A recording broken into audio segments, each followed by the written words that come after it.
नमस्कार दोस्तों, कैसे हैं सब लोग। आज का जो पॉडकास्ट है वो एक बहुत ही महत्वपूर्ण चीज़ पे फोकस करेगा। और वो महत्वपूर्ण चीज़ ये है कि क्या साउंड ऑफ साइलेंस फ्रॉड है। क्योंकि ये क्वेश्चन, ये प्रश्न इतना रोचक है, लोगों के दिमाग में बसा हुआ है। पिछले 5 साल से एक वीडियो आया आचार्य प्रशांत का, जहाँ पे उन्होंने बोला कि भाई साउंड ऑफ साइलेंस जो है ये कुछ नहीं है, मन का वहम है। अब जितने भी संदीपियंस थे उसमें से कुछ संदीपियंस यानी संदीप के जो फॉलोअर्स थे वो बदल गए और चले गए। उन्होंने कहा भाई ये तो होता ही नहीं, कुछ फालतू की बातें। तो आज इसी पॉडकास्ट में हम कुछ एक बहुत महत्वपूर्ण चीज़ देखेंगे। क्योंकि क्या होता क्या है ना कि हम बहुत ही ज़्यादा ईगोइस्टिक हैं। हमें यही नहीं पता है कि जानने और मानने में फ़र्क क्या होता है। तो इसी कॉन्टेक्स्ट को यूज़ करके मैं एक नई टीचिंग दूंगा जो पतंजलि ने कई बार बताई है अपने पतंजलि योग सूत्र में। और साथ ही साथ हम पूरा इसको देखेंगे, क्योंकि कई बार, मतलब एक बार नहीं, अभी रिसेंटली किसी एक महाशय से मेरी बात हुई, तो अभी उनसे मेरी बात हुई, कमेंटिंग हुई। उसके बाद फिर इससे पहले भी मैंने कई वीडियो बनाए हैं एसओएस के ऊपर, और उसमें भी काफ़ी कमेंट्स आते हैं जहाँ पे लोग कहते हैं कि भाई ये नहीं होता है। तो एक बार इसको, मुझे लगता है कि एक बार इसका जो एड्रेस करना है इसको सही मुझे करना चाहिए। तो पहले तो मैं आपको अपनी जीवन कथा बताता हूँ थोड़ा बहुत साउंड ऑफ साइलेंस से रिलेटेड। तो बचपन से ही मुझे एक अकेलेपन का एहसास था। 16 साल की उम्र जैसे मैंने किशोरावस्था एंटर किया, तो 17-18 साल में बड़े बाल वाले लोगों के साथ मेरा लिंक्स रहे। बड़े बाल मतलब समझ रहे हो ना आप, क्योंकि संसार में तो यही उपाय है। संसार में अगर आप अपने दोस्तों के पास जाओगे, पूछोगे भाई अकेलापन कैसे ख़त्म करें, तो या तो आपके मुंह में वो दारू डालेगा या गांजा डालेगा, और या तो कहेगा कि लड़की पटाओ। इसके अलावा कोई उपाय है संसार के पास? माँ बाप के पास जाओगे तो कहेंगे हम अकेले हैं, चुपचाप पढ़ाई करो। भाई आप माँ बाप के पास जाओगे तो हम अकेले, मम्मी कहते बड़ा अकेले लग रहा है, हाँ चुपचाप पढ़ाई कर, 12वीं का एग्ज़ाम, हाई स्कूल का एग्ज़ाम आ रहा है। तो यही सब मेरे साथ भी होता था। अब मेरे घर में मेरे फादर मदर से मेरी काफ़ी दूरी है इमोशनली, तो मैं तो अपने घर में जाके बोलता नहीं था कि मुझे अकेलेपन का एहसास हो रहा है क्योंकि मुझे शर्म आती थी। मेरे काफ़ी डिस्टेंस था मेरे मदर और मेरे फादर के बीच में। लेकिन दोस्तों के पास जाता था, उनसे बात करता था, तो वो भी वही बोलते थे एक गर्लफ्रेंड बना लो, इमीडिएटली सारी चीज़ें सही हो जाएंगी। तो मैं मुंबई गया स्ट्रगल करने प्लेबैक म्यूज़िक के लिए, क्योंकि मुझे प्लेबैक सिंगर बनना था शुरू से। तो मैं 2013-14 में मुंबई चला गया और वहाँ पे स्ट्रगल किया। तो वहाँ भी बहुत ज़्यादा अकेलापन का एहसास होता था, बहुत ज़्यादा, मतलब इतना होता था जिसकी कोई सीमा आप मतलब बता नहीं सकता मैं। आप विश्वास नहीं करोगे कि मैं अकेले बैठ ही नहीं पाता था, क्योंकि मैं पीजी में रहता था। वहाँ पे इतने अजनबी लोग होते हैं ना, आपसे बात भी नहीं करते। मुंबई में 2013 की बात बता रहा हूँ, अभी तो बहुत हालत ख़राब, 10 साल हो गए, मतलब कलयुग आ गया 10 साल आगे। अभी तो मैं 2013 की बात बता रहा हूँ आपको, जब इंस्टाग्राम नहीं था, जब स्नैपचैट नहीं था, जब टिकटॉक नहीं था, जब 9:16 रेशियोज़ के वीडियोज़ नहीं थे, रील्स नहीं थे। मैं तब की बात बता रहा हूँ, तब क्या हालत होती थी। तो लोग अपना बस से आ रहे हैं, जा रहे हैं, बगल वाले बेड में लड़का सो रहा है, वो अपना स्क्रिप्ट राइटिंग की तैयारी कर रहा, कोई एक्टिंग की तैयारी कर रहा। मैं अपना भैया सिंगर बनने गया था, मैं सिंगिंग की तैयारी कर रहा था। तो अपना तो इतना ज़्यादा परेशानी होती थी, कभी कभी मम्मी को कॉल करके बोलता था मम्मी मुझे पिज़्ज़ा खाना है। तो मेरी मदर वहाँ से मेरे को 300 रुपये 250 रुपये भेजती थी। मैं पिज़्ज़ा खाता था, वो पिज़्ज़ा खा के मेरे को लगता था कि भाई कुछ तो चलो बला टली। पता नहीं कितनी एक्सेस को मैंने कॉल किया जो कि मेरे को धोखा दे चुकी हैं, कि कोई वो मेरे से बात करे, कोई मेरी बातें सुने। इस लेवल पे प्रॉब्लम्स होती थी। कोई भी एक क्षण भर के लिए आपकी भावनाओं को नहीं सुनता। कोई सुन ले एक बार कि भाई तेरे अंदर क्या चल रहा है। कुछ था ही नहीं, सब एक ऐसा था, सब काम करने के लिए जा रहे, जैसे मशीन की तरह काम करते। सुबह उठे चले गए, शाम को आए, दारू पी लिया, सारे लड़के मतलब लौंडियाबाजी में लगे हुए हैं, सब लड़के जितने भी थे। मतलब हम लोग करीबन, मेरे जब मैं हॉल में रहता था 3 लड़के हम लोग हॉल में थे, 2 लड़के रूम में थे, इधर 2 लड़के दूसरे रूम में थे। टॉयलेट गंदा हुआ पड़ा है, किचन में कोई मैगी बना रहा था, पैकेट फेंक दिया ऐसे ही। तो पीजी लाइफ जो थी वो ही, तो कोई मतलब ही नहीं। मतलब ज़रा सा अगर किसी ने बोल दिया कि हम कमज़ोर हैं या हमें अकेलापन हो रहा है, तो लोग हक्का बक्का रह जाते थे कि भाई ये क्या बात हो गई, चलो दारू लेके आते हैं, दारू पियो भैया, बातें मत करो। तो ऐसे में लाजमी एक चीज़ होती है कि आप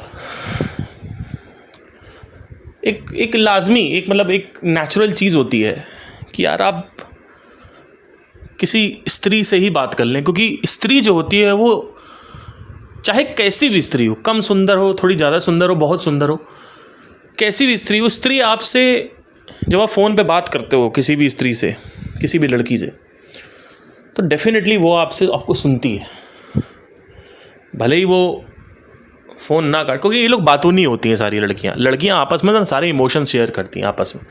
तो जब आप उनके ग्रुप में जाओगे तो आपकी बातें वो सुनेंगी कि अच्छा क्या हो रहा है, आप कुछ एक्सप्रेस कर सकते हो कि अभी मुझे अच्छा नहीं लग रहा है, तो वो ये नहीं कहेंगे दारू पी लो। लड़कियों के साथ ये बहुत अच्छी चीज़ होती है, एज अ फ्रेंड वो बहुत सपोर्टिव होती हैं। तो ये सब, तो मेरा वही एक जरिया था कि भाई जैसे भी तैसे, मतलब तो मैं अपने एक्सेस को कॉल किया, वहाँ पे कुछ नहीं हुआ। अब वहाँ पे आसपास मेरे एक बगल वाले रूम में, जहाँ मैं रहता था, बगल वाले रूम में एक्टिंग के स्ट्रगलर सारे रहते थे, और इस वाले रूम में सारे मेल थे, और बगल वाला जो मैं बता रहा हूँ सारी फीमेल रहती थी। अब मैं बता सकता हूँ आपको, 2013 की बात है ये, एक लड़के की हिम्मत नहीं होती थी कि जाके वहाँ पे उनसे बात कर ले। और कम से कम एक पीजी में, 2 पीजी थे हमारे, एक तो बगल में था जहाँ हम रहते थे, एक उसके बगल में था। जस्ट दरवाज़ा खोला, सामने लड़कियों की फैक्ट्री भैया, फैक्ट्री। तो आप दरवाज़ा खोले और पूरा एकदम झमाझम, जैसे हमारे हम लोग 3 हॉल में 3 लड़के, 2 लड़के रूम में, 2 लड़के रूम में, तो ऐसे हम लोग करीबन कितने हो गए, 4-7 लोग रहते। तो वैसे ही वो भी 7 लड़कियों की फैक्ट्री, और एक्टिंग की लड़कियां सारी, कोई मॉडलिंग की है, कोई एक्टिंग की है। तो सुंदरता जो थी वो इतनी हद पार थी कि जैसे ही वो देखें हमारा हाथ कांपने लगे कि कैसे बात करें, क्योंकि भाई बदसूरत लड़की से आप एक बार बात कर सकते हो, लेकिन सुंदर लड़की से कैसे बात करोगे? आपके पैर कांपने लगते हैं भाई, कुछ बोल। तो हम लोग की किसी की हिम्मत ही नहीं पड़ती थी वहाँ पे जाने की, बात करने की। तो आज तक मेरे ज़िंदगी में हो गया कि मैं बात ही नहीं कर पाया। पर अभी ऐसा हो गया है, मतलब कुछ सालों में, कि मैं बात कर लेता हूँ अब, बट अब कोई फ़ायदा नहीं, अब तो मैं अपने में ही आश्रित हूँ।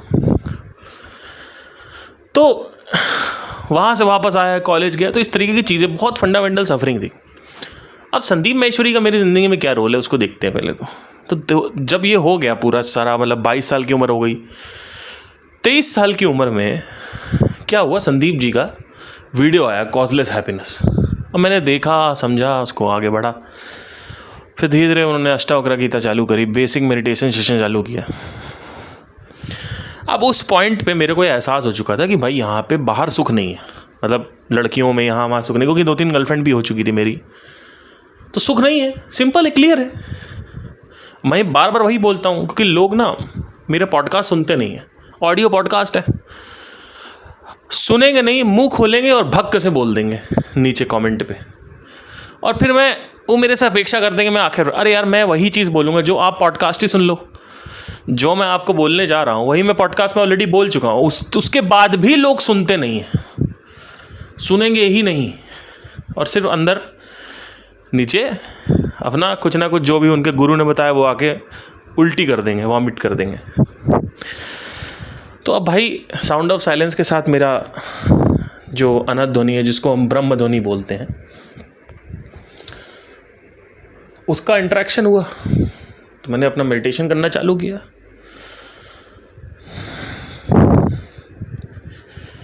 और एक दिन की बात है कि I was doing some meditation and I started feeling something which is called कि आपको हर तरफ प्यार आता है। आप हॉस्टल से निकलोगे, पेड़ पे प्यार आ रहा, कुत्ते पे प्यार आ रहा, कोई आदमी बैठा हुआ है उसके साथ आप बैठ के सुन रहे हो। तो ये हुआ, धीरे धीरे मेरे अंदर और परिवर्तन आए, और ज़्यादा प्यार बढ़ा। अब प्यार बढ़ा का मतलब क्या होता है? क्या प्यार पहले नहीं था, लेकिन करुणा भाव जो है, अभी जैसे आप देखोगे क्रोध भाव है, क्रोध भाव बहुत गुस्से में लोग बात करते हैं। इनफैक्ट आजकल के गुरु भी बहुत गुस्से में बात करते हैं। तुम्हारे ऊपर एहसान कर रहे हैं, प्रचार चला के तुम्हारे पर एहसान कर रहे हैं। वो मर गया पुणे केस में, वो ओलंपिक्स आ गए, वो ये हो गया, वो हो गया। अरे भाई, हम तो आत्मज्ञान सीखने आए थे, आप ओलंपिक्स की बात क्या कर रहे हो? राइट? तो गुस्से में, हर चीज़ गुस्से में। तो करुणा भाव जो है वो मेरे अंदर डेवलप होने लगा। अब वो डेवलप हुआ धीरे धीरे। मैं अपनी सच्ची कथा बता रहा हूँ। मुझे कोई फ़र्क नहीं पड़ता। मैं खुद, आप देखो, संदीप विरोधी हूँ। आप अगर मेरा पिछले भी पॉडकास्ट भी अगर आपने देखा होगा, तो एक व्यक्ति जब संदीप विरोधी हो सकता है तो साउंड ऑफ साइलेंस विरोधी क्यों नहीं हो सकता? मेरे हिसाब से शायद पूरे यूट्यूब में मैं ही होऊंगा जो संदीप विरोधी और साउंड ऑफ साइलेंस विरोधी नहीं है। और मैं पूरी तरीके से संदीप विरोधी भी नहीं हूँ और ना ही आचार्य विरोधी हूँ। मैं बस कहता हूँ कि कुछ चीज़ों में उनके समाधान काम नहीं करते, जो बहुत डेलिकेट चीज़ें हैं, और उनको अगर मैं करेक्ट नहीं करूँगा तो आप लोग या मेरे एक्सपीरियंसेस या मेरी सेग्रीगेशन या मेरी रिसर्चेस जो है वो कॉन्ट्राडिक्ट करेगी। अब जैसे कि आचार्य ने बोला कि रुद्राक्ष वाला बोल दिया सदगुरु का, संदीप ने कई बार आचार्य को बोला, सदगुरु को बोला, जय कृष्णमूर्ति भी कई बार इनडायरेक्टली ओशो को बोलते थे, ओशो भी कई बार बोलते थे कृष्णमूर्ति को कि I respect Krishnamurti but I don't agree with him all the time. So ऐसे ही मेरा भी है, I don't agree with all this people all the time. I really don't agree. जहाँ मुझे एग्री नहीं होता मैं वहाँ बोलता हूँ। तो अब आता है सवाल कि साउंड ऑफ साइलेंस से आगे क्या हुआ? अब साउंड ऑफ साइलेंस धीरे धीरे आगे बढ़ता गया मेरे साथ। मेडिटेशन जो है, मेरी यात्रा जो ध्यान की यात्रा बढ़ती गई आगे। तो एक पॉइंट आया जहाँ पे मैं पहले अपने मन को नहीं देख पाता था, यानी ऑब्जर्वेशन ऑफ माइंड नहीं हो पाता था। धीरे धीरे क्या हुआ, मेरे अंदर ऑब्जर्वेशन ऑफ माइंड आने लगा। मतलब I started becoming a mind observer and slowly it started happening कि मैं इमोशंस देख पा रहा हूँ, बुद्धि देख पा रहा हूँ कि बुद्धि की आवाज़ क्या है, मन की आवाज़ क्या है, सुबह उठ रहे हैं तो किस स्टेट ऑफ माइंड क्या है। अच्छा, पिछले हफ्ते उठे थे तो क्या स्टेट ऑफ माइंड थी, अब इस हफ्ते उठे तो क्या स्टेट ऑफ माइंड है। दोनों को कंपेयर कर पाओ, क्योंकि दोनों को देख रहा हूँ, इसलिए देखना ज़रूरी भी है। भाई देखना इसलिए ज़रूरी है जिससे आप भेद पाओ। अगर आप देखोगे ही नहीं, आप बाहर ही देखते रहोगे पांचों इंद्रियों से, तो आप भेद कैसे पाओगे? तो लोग कहते हैं मेरा ओवर थिंकिंग कम हो गई, बेस्ड ऑन व्हाट? लोग कहते हैं मेरी ओवर थिंकिंग बढ़ गई, बेस्ड ऑन व्हाट? आपके मन में एक मेमोरी पड़ी हुई है कि नहीं पड़ी हुई है कि मेरी ओवर थिंकिंग ज़्यादा है? अब एक हफ्ते बाद ओवर थिंकिंग कम हुई तो आप कह रहे हो मेरी ओवर थिंकिंग कम हो गई। तो भाई तुम्हारी ओवर थिंकिंग कम हो गई तो अंदर तुमने ऑब्जर्वेशन करा है ना कि पहले ओवर थिंकिंग ज़्यादा थी। ये दो डेटा पॉइंट्स आ गए ना। तो इस कंटेक्स्ट में ऑब्जर्वेशन ऑफ द माइंड जो है वो बहुत इंपॉर्टेंट है, because whence you start observing your mind, आपको विश्वास होने लगता है चीज़ों पे। वो कैसे हुआ? साधना से हुआ। अब मैं कह रहा हूँ कि अनहद की साधना मत करो, कोई दूसरी साधना भी कर लो। मैं कोई एक ज़रूरी नहीं है कि अनहद की साधना करो, मेरे हिसाब से ये साधना सबसे अच्छी है। अब 2018 या 19 में आचार्य प्रशांत ने बहुत सारे स्टंट्स किए, जहाँ पे एक स्टंट ये था कि आसान नहीं है, संभव है। संदीप महेश्वरी को बोला, सदगुरु को बोला, रुद्राक्ष वाला उनको बोल दिया। कई बार सदगुरु के ऊपर मजाक उड़ाया कि सदगुरु ने भूतों के बारे में बात करी तो उसके ऊपर पूरा अपने स्टूडेंट्स के साथ मजाक उड़ाया।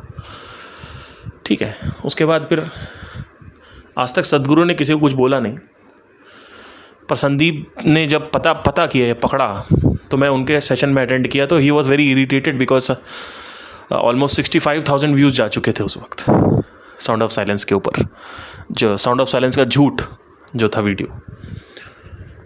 और ही वॉज रियली इरीटेटेड। तो आफ्टरवर्ड्स व्हाट हैपेंड वाज कि आफ्टर 2021 आई स्टार्टेड ऑब्जर्विंग कि Sandeep Maheshwari has started talking about सदगुरु एंड आचार्य प्रशांत। नाम के आखिरी में गुरु लगा है, नाम के पहले आचार्य लगा है। ये सब बातें आप अगर देखोगे, if you start typing on YouTube, you will understand कि बहुत सारे सेशंस में बोला गया। अब उन्होंने उनको बोल दिया, उन्होंने उनको बोल दिया, वो सब उनको एक दूसरे को बोलते रहते हैं, ठीक है। तो लोग बोलते हैं आप क्यों बोलते हो, तो मैं भी इसीलिए बोल रहा हूँ क्योंकि ये लोग भी सब बोल रहे हैं तो मैं भी बोल रहा हूँ। भाई सिंपल सी बात है ना कि आप कह रहे हो आप क्यों बोलते हो, तो आपके गुरु भी तो बोल रहे हैं। अब मुझे गुरु से कोई पर्सनल अपनी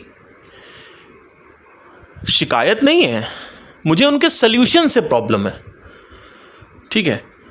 तो अब आप कहते हो कि साउंड ऑफ साइलेंस झूठ है, आपने मेरे को आके कमेंट कर दिया नीचे, और मैं कहूँगा इधर से मैं आपको, आप मेरे को मान्यता दिलाना चाहते हो। अरे झूठ है पार्थ भाई, अरे पार्थ भाई झूठ है, अरे पार्थ भाई आचार्य प्रशांत के सेशन को सुनो, अरे पार्थ भाई फलाने के सेशन को सुनो, अरे पार्थ भाई इनको सुनो, अरे पार्थ भाई ये, अरे पार्थ भाई वो, ठीक है।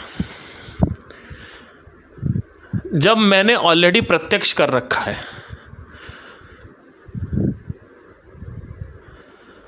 तो तुम कैसे कह सकते हो कि साउंड ऑफ साइलेंस झूठ है? भाई आपके सामने जब भगवान आ गए और दूसरा आदमी कह रहा है भगवान नहीं है, वो झूठ है, तो आप कैसे मान लोगे? मेरे साथ कुछ ऐसे ऐसे एक्सपीरियंसेस हुए हैं कि अगर मैं अभी बात करना चालू कर दूं तो तुम्हें यकीन तक नहीं होगा। जस्ट बिकॉज कि आचार्य प्रशांत चक्र की जागृति की बात नहीं करते, तीसरी नेत्र की बात नहीं करते, रीइंकार्नेशन का उनका मैंने सेशन देखा, उसमें उन्होंने ये नहीं कहा कि रीइंकार्नेशन नहीं होता है, उन्होंने कहा कि किस चीज़ का रीइंकार्नेशन नहीं होता है। आत्म का रीइंकार्नेशन नहीं होता है। उन्होंने बोला प्रवृत्तियों का रीइंकार्नेशन होता है या नहीं होता है, वो भी अभी क्वेश्चन मार्क्ड है। लेकिन लोग आके मेरे बोलते, उन्होंने बोलते रीइंकार्नेशन नहीं होता।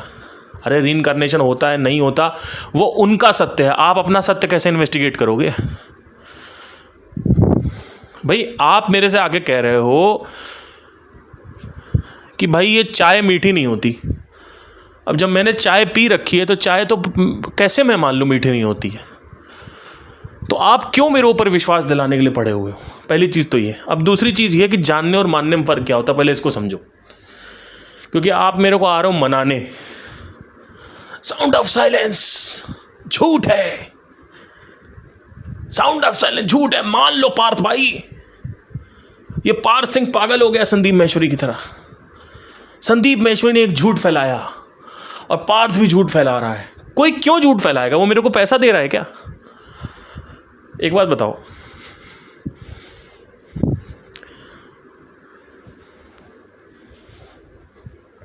मैंने तो कई उनकी बातों पे विरोध भी जताया। क्या आप आचार्य के किसी बात पे विरोध जताते हो? नहीं नहीं नहीं, मैं तो बहुत प्यार करता हूँ उनसे और वही सत्य हैं। अगर वही सत्य हैं तो दूसरे चैनल पे जाके तुम्हें लड़ाई करने की क्यों आवश्यकता पड़ रही है कि ये सत्य है वो सत्य नहीं है? तुम किसी चैनल पे हो ही क्यों जब तुम कंटेंट हो, सेटिस्फाइड हो अपने गुरु से, अपने गुरु के सोल्यूशन से? Why are you following somebody else when you are totally satisfied with your life and your guru's solution? I don't understand this first of all. Okay, I want to prove you.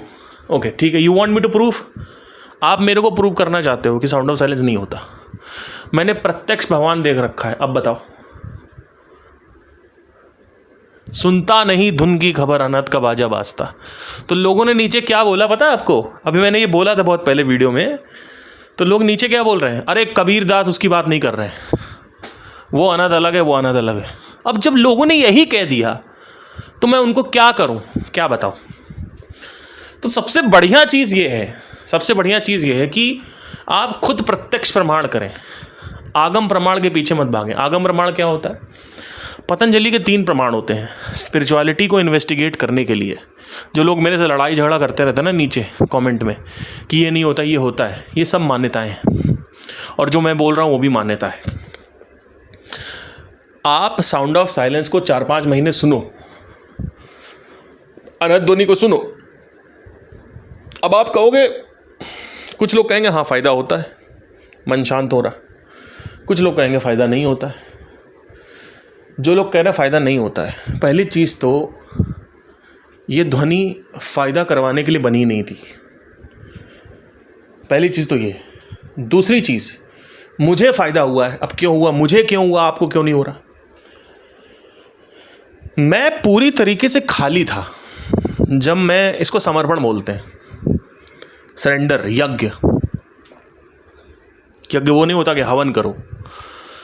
समर्पण क्या होता है, जब मैं 23-24 साल की उम्र में था तो मुझे यह एहसास हो चुका था लड़कियों में सुख नहीं है, PS4 में सुख नहीं है, संसार में सुख नहीं है, इनफैक्ट जो मैं पैशन फॉलो कर रहा हूँ उसमें भी सुख नहीं है। और कुछ लोग कहते हैं आपने पैशन छोड़ दिया, स्पिरिचुअलिटी में आ गए। अरे भैया, मैंने कोई पैशन नहीं छोड़ा है। जस्ट बिकॉज कि मेरा यूट्यूब चैनल पे मैं वीडियो नहीं डालता और वहाँ पे मेरे व्यूज़ नहीं आते, इसका मतलब ये नहीं है कि मेरे पास काम नहीं है। मैं पिछली ज़िंदगी में, मैं 31 साल लगा हूँ, आज तक मैंने कोई जॉब नहीं करी, और सारे जो मेरे काम होते हैं सब मेरे इवेंट कंपनी, मेरी खुद का बैंड है, मेरे खुद के शोज़ होते हैं, रेगुलर एक शो होता है, एक शो 70-70 हज़ार रुपये का उठता है हमारा, ठीक है। तो वो चीज़ मुझे ज़रूरी नहीं लगता कि मैं आपको आके बताऊँ, ठीक है। इसके साथ ही साथ मैं और भी बहुत सारी चीज़ें कर रहा हूँ, लेकिन मैं फ्लेक्स नहीं करना चाहता कि मैं ये कर रहा हूँ, मैं वो कर रहा हूँ। लेकिन लोग आके बस बोलते हैं आप तो उसमें फ़ेल हो गए तो इसमें आ गए। अरे यार, आप देखो ना, आप कौन से सक्सेसफुल हो, आप कहाँ फ़ेल हो, आप अपना देखो, आपके पास कौन सा बहुत पैसा है। आप भी तो नौकरी कर रहे हो किसी की, आप भी तो संगीतज्ञ बनना चाहते थे, आप नहीं बने। आप क्यों नहीं बने, आप अपना देखो ना। अगर आप मेरे से ये प्यार से पूछते कि भाई कैसे करते हो तो मैं बताता भी, लेकिन वो एक अलग मुद्दा है, क्योंकि बहुत सारे लोग वहाँ से उस चैनल से आते हैं और यहाँ पे आके बोलते हैं। बट ठीक है, लोगों का काम है, लोग बोलते हैं, और लोगों को बस जानना है कि मैं क्या कर रहा हूँ, क्या नहीं कर रहा हूँ, क्या मैं फ़ेल हो गया, क्या मैं सड़क पे आ गया, क्या मेरे बच्चे भूखे मर गए, क्या मेरे माँ बाप भूखे मर गए। लोगों को बड़ी आसक्ति होती है इन सब चीज़ों में जानने की। जो मैं बात कर रहा हूँ वो लोग कभी समझेंगे भी नहीं, इसीलिए मैंने इसको ऑडियो कर रखा है कई बार, पर फिर भी कई लोग आ जाते हैं। बट ठीक है, कोई बात नहीं। अब आपने कहा कि भाई मैं नहीं मानता, तो ऐसे तो मैं भी बोल सकता हूँ मैं मानता हूँ। अब बताओ कैसे साबित करोगे। सबसे बड़ा प्रमाण क्या है? प्रत्यक्ष प्रमाण सबसे बड़ा प्रमाण है। आगम प्रमाण जो होता है वो थ्योरेटिकल नॉलेज होती है।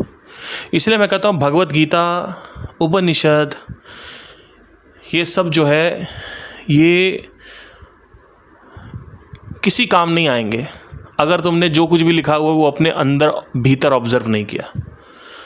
और तुम कहते हो आत्मा के बारे में लिखा, तो आत्मा को ऑब्जर्व कैसे किया जा सकता है? आत्मा को भी ऑब्जर्व किया जा सकता है। अगर अपने ब्रेन को रोज़ देखना चालू कर दें तो एक पॉइंट आएगा जहाँ पे मन जो बोल रहा है वो अलग दिखेगा, बुद्धि जो बोल रही है वो अलग दिखेगा, स्मृतियाँ जो हैं वो अलग दिखेंगी, अलग अलग खंड दिख। अभी सब कुछ होलसम दिख रहा है, एक जैसा दिख रहा है, एक ही प्राणी दिख रहा है, और जो बचेगा, जो शेष बचेगा वो कॉन्शियसनेस है, वो आप हो। तो इसको आप प्रत्यक्ष कर सकते हो अगर आप जैसे धीरे धीरे ऑब्जर्व करना चालू करें ब्रेन को अपने, तो धीरे धीरे वो सेग्रीगेशन दिखना चाहिए। क्योंकि जैसे जैसे आप सेटल जाओगे वैसे वैसे मन अलग दिखने लगेगा, बुद्धि अलग दिखने लगेगी, स्मृतियाँ अलग दिखने लगेंगी, विचार अलग दिखने लगेंगे, भावनाएं जो उठ रही हैं वो अलग दिखने लगेंगी। तो अंदर, इसीलिए लोग बोलते हैं, जे कृष्णमूर्ति ने बोला कि अंदर ऑब्जर्व करो, इसीलिए बोला। अब अंदर ऑब्जर्व पे ध्यान तो दिखता नहीं है किसी का। किसका ध्यान टिक रहा है मुझे ये बता दीजिए। आपसे मैं बोलूँगा कि एक कौवे को देखो, आप कौवा तक नहीं देख पाओगे। तो जब आपका ध्यान ही नहीं टिक रहा 2-3 मिनट से ज़्यादा, तो अंदर क्या ध्यान टिकेगा? तो इसी वजह से साधु संतों ने, हमारे प्राचीन जो ग्रंथ हैं या प्राचीन जो गुरु हैं, उन्होंने एक मेथड निकाला, उसको साधना बोलते हैं। और उससे क्या होता है, ग्रॉस से सटल की तरफ, यानी स्थूल से सूक्ष्म की तरफ ध्यान टिकने लगता है। तो इस वजह से आप खुद ही ये देख पाते हो तो अगर आप साधना करते हो तो ये होता है। अब साउंड ऑफ साइलेंस को यकीन करने के लिए साउंड ऑफ साइलेंस का एक्सपीरियंस करना ज़रूरी है। अब कई लोगों ने आप में से कई लोगों ने मेरे को डायलॉग भी बोला कि मैं 3 महीने साउंड ऑफ साइलेंस कर चुका, मेरा कोई फ़ायदा नहीं हुआ।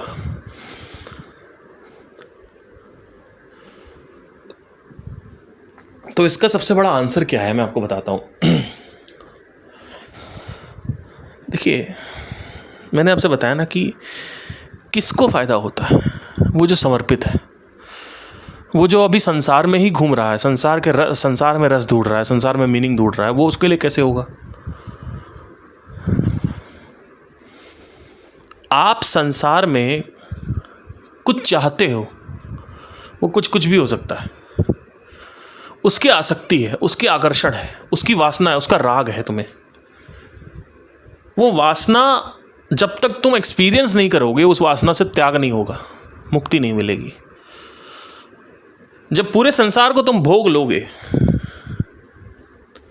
छोटे स्तर पे, तब क्या होगा कि अब तुम खाली हो गए। अब आएगी समर्पण भाव। समर्पण भाव कि भाई भगवान जी, हे भगवान, मैं आप सब जगह से पूरी पृथ्वी पे घूम के आ चुका हूँ।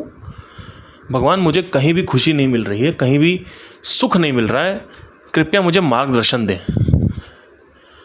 अब जब ऐसा व्यक्ति पूरे संसार की आसक्ति छोड़ के आता है, तो इस व्यक्ति के लिए अनाध्वनि काम करेगी। क्योंकि चक्कर क्या है, इसको साइंटिफिकली भी समझ लेना। There are 2 kinds of hormone in the brain. Number 1 cortisol and number 2 serotonin. Serotonin is the greatest mood regulator. Greatest mood regulator मतलब जो मूड है आपका, वो सेरोटोनिन से रेगुलेट होता है। लेकिन प्रॉब्लम क्या है, कॉर्टिसोल ज़्यादा है। Cortisol is a stress hormone. तो 2 हार्मोनों की लड़ाई हो रही है, तो आपका मूड ना, आप कितनी भी साधना कर लो, आपका मूड अच्छा नहीं रह पाता। उसका रीज़न ये है कि अंदर ही अंदर कुछ चाहते हो और वो चाहत पूरी नहीं हो रही है। उसकी वजह से जो कॉर्टिसोल है वो रिलीज़ हो रहा है। समझ रहे हो मैं क्या कह रहा हूँ। तो जब वो चाहत पूरी तरीके से ख़त्म ही हो जाएगी, तब कुछ ब्लैंक हो जाएगा, तब समर्पण भाव आएगा। और इस समर्पण भाव से तेरा है, तेरे को समर्पण किया, सब कुछ तेरे को दिया। अब तुम्हारे अंदर उपनिषद के ज्ञान की या ज्ञान का आरंभ हो सकता है कि एक पॉसिबिलिटी है, एक मार्ग जो है वो खुल सकता है। उसका आरंभ वो होगा ही नहीं। लेकिन तुम लोग के साथ प्रॉब्लम क्या है कि तुम यूपीएससी क्रैक नहीं कर पा रहे, तुम आ रहे हो टेंशन सही करने, आत्मज्ञान लेने, ध्यान करने। तुम्हारी लड़की तुमको छोड़ के चली गई तो तुम आ रहे हो यहाँ पे। तुम्हारा बीवी का बच्चा नहीं हो रहा है पिछले 5 साल से, टेंशन ज़्यादा हो गई तो यहाँ आ गए। टेंशन क्रिएट हो रही, स्ट्रेस क्रिएट हो रहा है, संसार में कुछ उपलब्धि नहीं हो रही, और यहाँ पे आ गए हो। तलाक हो गया है तो यहाँ आ गए हो, ब्रेकअप हो गया तो यहाँ आ गए हो। अरे घोंचू, शिखा शिखा शिखा शिखा। हे भगवान, हे स्वामी जी, हे आचार्य जी, मुझे शिखा चाहिए। मुझे शिखा नहीं मिली तो मैं आपके पास आ रहा हूं, प्लीज मेरी हेल्प करिए। शिखा, हाय राम, शिखा। तुम शिखा को लेके आए हो आश्रम में। शिखा से ब्रेकअप तुम्हारा हुआ ही नहीं है, क्योंकि अगर शिखा से ब्रेकअप हो गया होता, शिखा का वचन नहीं आ रहा होता मुंह पे तुम्हारे। शिखा शिखा शिखा, बच्चा नहीं हो रहा, बच्चा नहीं हो रहा, बच्चा नहीं हो रहा, यूपीएससी क्रैक नहीं हो रहा, आईपीएस नहीं बने, सिंगर नहीं बने, एक्टर नहीं बने, तो चले आए इस मार्ग पे। और फिर कह रहे हो साउंड ऑफ साइलेंस काम नहीं करता। कैसे करेगा जब तुम बैठे हो, चाहते कुछ और हो, चाहते संसार, वो मिल नहीं रहा, तो टेंशन खत्म करने यहां आ रहे हो। ये टेंशन खत्म करने की एरिया है। भगवान टेंशन खत्म करेंगे तुम्हारा। भगवान क्या करेगा? भगवान कहेगा भाई तू यहां क्यों आया है? जब तू संसार ही चाहता है तो संसार में जाना, कोई दूसरी लड़की पटा ले। यहां क्यों आया है? अगर मैंने शिखा से तेरे को मुक्त करा दिया तो अंजलि को पकड़ लेगा। अंजलि से मुक्त करा दिया तो रंजनी को पकड़ लेगा, रंजनी से मुक्त करा दिया तो प्रेरणा को पकड़ लेगा, यूपीएससी क्रैक नहीं हुआ तो एंटरप्रेन्योरशिप, बच्चा पैदा नहीं हुआ तो test tube baby, test tube नहीं हुआ तो सरोगेशन। तो अल्टीमेटली चाहिए तुमको बच्चा, तो यहां क्यों आए हो? आपकी प्राप्ति के लिए आए। अरे तुम्हें मेरी प्राप्ति चाहिए, तुम्हें मेरी प्राप्ति चाहिए तो अपने मुंह से शिखा का नाम क्यों ले रहे हो? इसका मतलब तुम्हें शिखा की प्राप्ति चाहिए ना। तो भगवान क्या करेगा? भगवान सिर्फ भगवान ही दे सकता है, शिखा नहीं दे सकता। और शिखा दे भी देगा तो अंजलि पकड़ लोगे, और शिखा से शादी हो गई, अंजलि से भी शादी हो गई तो जॉब पकड़ लोगे, जॉब हो गई तो 50,000 की नौकरी है तो 2 लाख रुपए की नौकरी चाहते हो, 2 लाख रुपए की नौकरी चाहते हो, 5 लाख रुपए नौकरी नहीं मिली, फिर भगवान के पास आ जाओ, भगवान 5 लाख की नौकरी नहीं मिल रही, 5 लाख नौकरी हो, पर तुम तो मेरे पास आत्मज्ञान के लिए आए थे। अरे आत्मज्ञान के नहीं आए थे आप, 5 लाख की नौकरी करवाओ।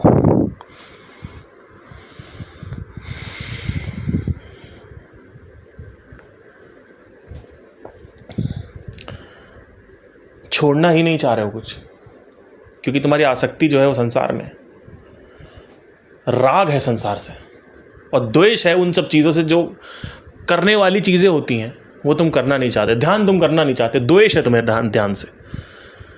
ध्यान करना क्यों है? क्योंकि ध्यान इसलिए करना है जिससे ध्यान वश में आ सके। संदीप ने कहा ध्यान करना नहीं, ध्यान देना है। अरे ध्यान दोगे कैसे जब टिकेगा ही नहीं? तो मैं ध्यान दे रहा हूं किस पे?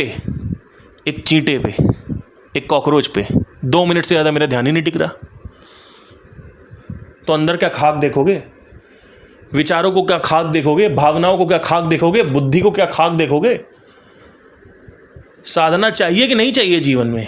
साधना का मतलब क्या? साधन भाई, मुझे शास्त्री नगर से कानपुर जाना है, या शास्त्री नगर से गुमटी नंबर 5 जाना है, या स्वरूप नगर से धौला कुआं जाना है, व्हाटएवर जो भी है, गुड़गांव से दिल्ली आना है, मुझे एक साधन चाहिए। तो एक तो है पैदल आओ, पैदल आओगे तो टाइम लगेगा, आ जाओगे, ऑब्जर्वेशन तब भी आती है, ऐसा नहीं आती। लेकिन अगर तुमने मेट्रो कर ली तो 1 घंटे में आ जाओगे, पैदल करोगे तो 8 घंटे लग जाएंगे। तो साधन होना चाहिए ना, कोई तो साधन हो, कोई टूल हो जिससे ध्यान को वश में के, ध्यान जो चपटा हो गया, बारीक हो थोड़ा सा। इस चपटे ध्यान का क्या करोगे? ये चपटा ध्यान सिर्फ और सिर्फ इंद्रियों पे ध्यान देता है। तुम्हारी यूपीएससी की पढ़ाई, इस पे ध्यान टिक जाएगा, तुम कहोगे मेरा तो हर जगह ध्यान टिक रहा है। तुम्हारा हर जगह ध्यान नहीं टिक रहा, तुम्हारी वासनाओं पे ध्यान टिकता है। सोशल मीडिया, नेटफ्लिक्स, यूपीएससी की तैयारियां, ये सब तुम्हारी वासना है।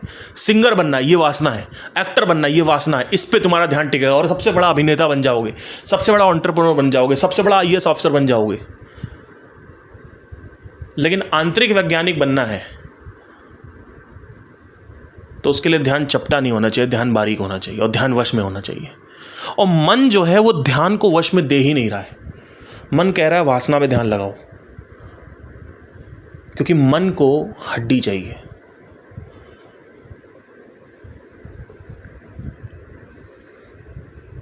और वो हड्डी साधना में मिलती है। जैसे ही वो हड्डी मिली, मन कहता कहीं भी ध्यान लगा लो, कहीं भी ले जाओ, मुझे कोई फर्क नहीं पड़ता। अब राग द्वेष खत्म हो जाएगा जीवन से। अब उन चीज़ों में ध्यान लगेगा जो चीज़ें आवश्यक हैं, ना कि जो तुम्हें चाहिए। आज से 5 साल पहले 2019 तक मेरे को 13 साल हो चुके थे संगीत का रियाज करते हुए, सारे गामा पादा नीसा सा नी धा पा मा गा रे सा।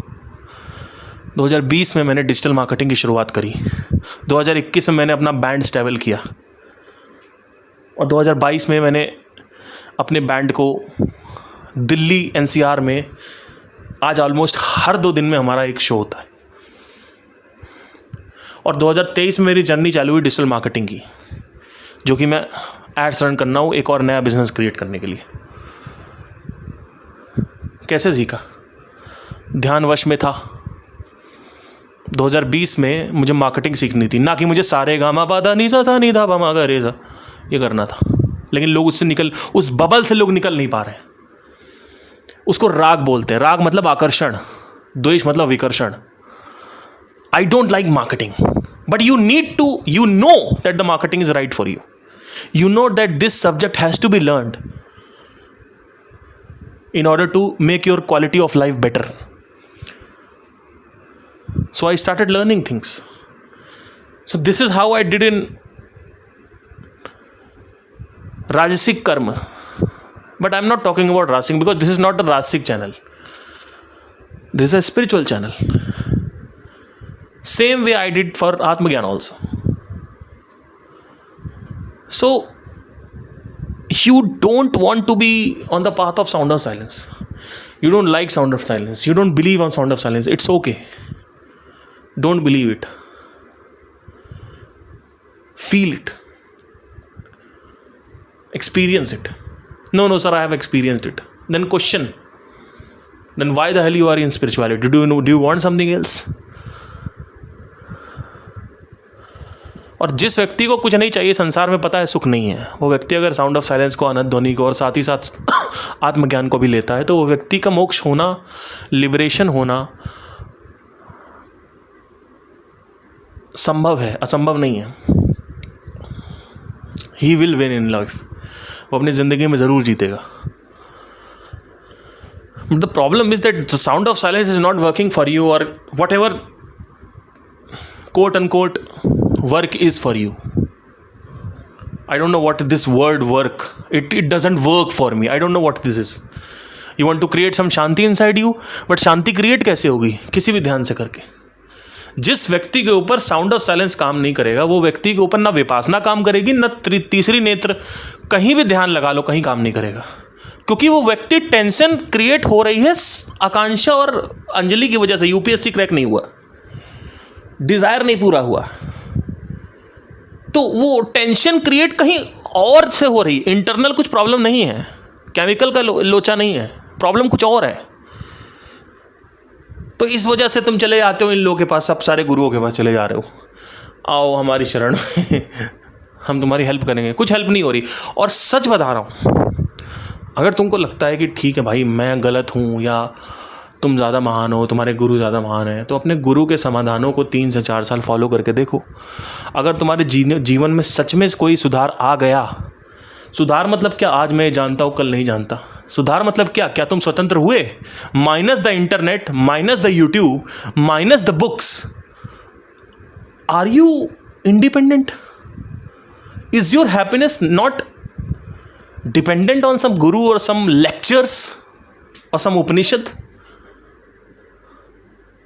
Are you independent? Can you take out the solution of your life's problem? Are you happy without anybody? Without minus the internet, minus any guru, minus any lectures? वो गुरु जो वो बोल रहा है जो तुम्हें सुनना है, वो क्या है? जो भी तुम्हें सुनना है वही सुन रहे हो, और तुमको अच्छी किक मिल रही है अंदर से. मजा आ रहा है. Wow wow, what a great life. So, I am just saying, do not follow me. I am not telling कि do not follow some other guru also. I respect everybody. I am not concerned, or I am not, let's say, मुझे कोई personal grudges नहीं है संदीप महेश्वरी से, आचार्य प्रशांत से, सदगुरु से या किसी से भी. मुझे सिर्फ उनके समाधानों का समझ नहीं आता, तो मैं उन समाधानों के कुछ प्रश्न उठा रहा हूँ. मुझे गुरु से कोई प्रॉब्लम ही नहीं. गुरु पैसा कमा रहा है, कमाए, कोई दिक्कत नहीं है. मुझे उससे कोई परेशानी ही नहीं है. परेशानी ये है कि जो तुम्हारे समाधान हैं, क्या वो तुम्हारे शिष्यों को स्वतंत्रता दे रहे हैं? क्योंकि अगर तुम्हारे समाधानों ने स्वतंत्रता दे दी, तब तो शिष्य तुम्हारे शिक्षक के पास आएगा क्यों? Why will the student come to the teacher?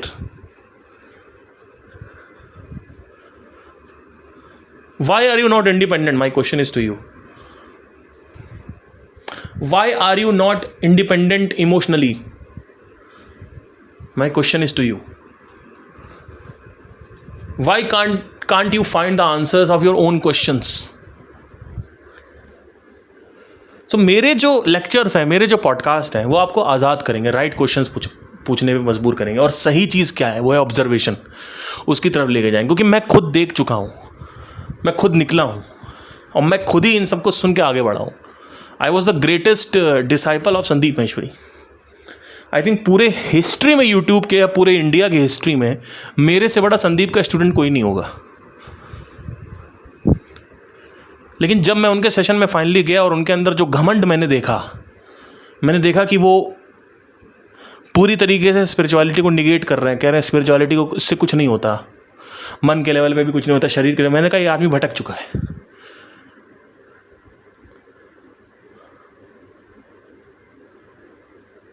और उसके जस्ट कुछ टाइम में मैं वहाँ से जब वापस आया तो मैं अपनी गर्लफ्रेंड को भी बोला था, मैंने कहा देखो ये इस तरीके से गुस्सा कर रहे हैं, बहुत बुरी तरीके से। इनफैक्ट आप विश्वास नहीं करेंगे, मैंने उनकी वाइफ को भी मैसेज किया था कि मैम कुछ प्रॉब्लम है, आप देख लो। कभी स्क्रीनशॉट आपको शेयर करूंगा, लेकिन करना नहीं चाहिए। कुछ प्रॉब्लम है मैम, आप देखो, और आने वाले समय में कुछ होने वाला है। और वही हुआ। 1 साल बीता, प्रखर के साथ कंट्रोवर्सी हुई, फिर इनके साथ हुई, उनके साथ हुई। साफ साफ दिख रहा था कि he want to rule. But why would a person who is in depth in spirituality wants to rule? Why would you like to rule on internet? Acharya का वीडियो आया, फेक वीडियो वाला, उसको पूरा आचार्य की जो कम्युनिटी है वो उनके खिलाफ हो गई, और उसके बाद वीडियो टेक डाउन किया। क्यों?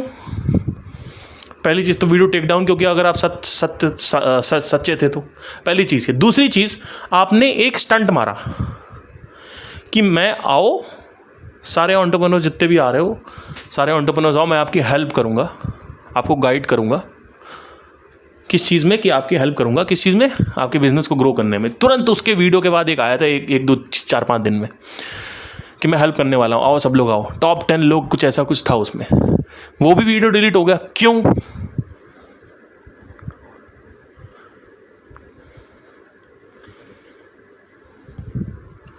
तो चक्कर सारा का सारा यही है कि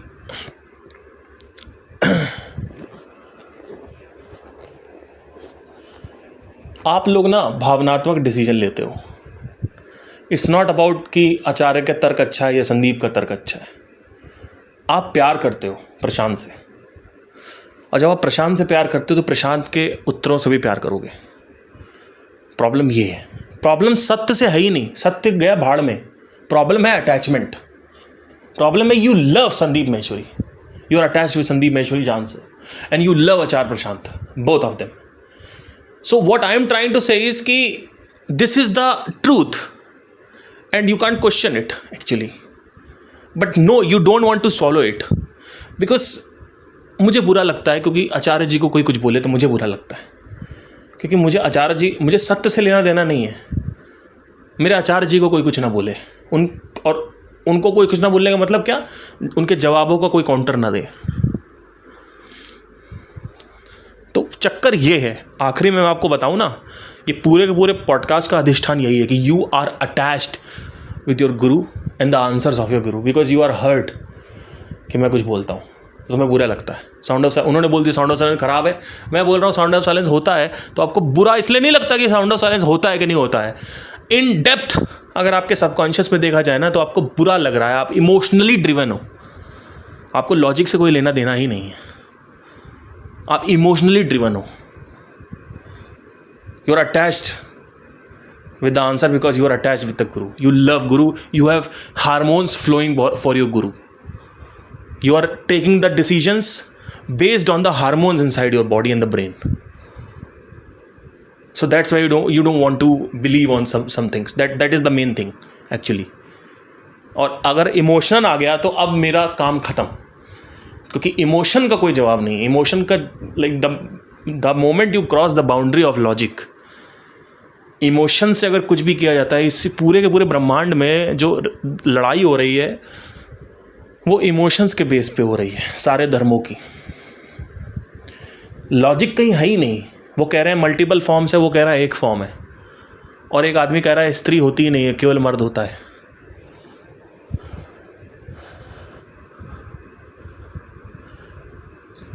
लड़ाई ये नहीं है, क्योंकि अगर यही लड़ाई होती कि हमारे मल्टीपल फॉर्म्स होते हैं भगवान के और तुम्हारे एक फॉर्म होते हैं भगवान के, इसकी लड़ाई होती, तो जो वार्तालाप हो रही होती उसमें काउंटर्स